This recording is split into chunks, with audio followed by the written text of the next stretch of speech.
Представься, пожалуйста. Меня зовут Куприянов Юрий Евгеньевич. Так, ага, Юрий Евгеньевич. Можешь снять маску, чтобы тебя Ага. увидели герои лицо. Как себя чувствуешь? Ну хорошо. Голова не болит от дыма, Нет, ничего? нет, Не кашляешь сильно? не, Но мы тебя не пускаем, всякие пекло там, не рискуешь. не. Что бы ты хотел сказать своим сверстникам или ребятам? Тебе сколько лет?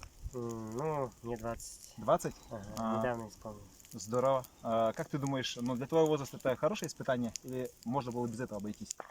Ну, хорошие, с друзьями особенно. Ты сюда приехал с друзьями? Сколько Ага. вас человек? Ну, в общем, 5, считай меня. Ага. Дома кто тебя ждет? Ну, родители, родные. Что-то хочешь передать?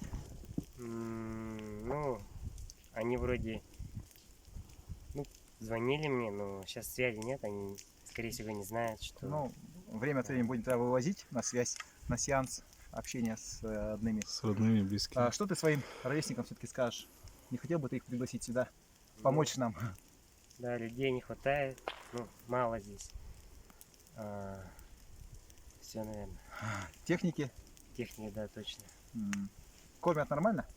Да, хорошо готовят. Ну хорошо. Ладно. Спасибо родителям за такого сына.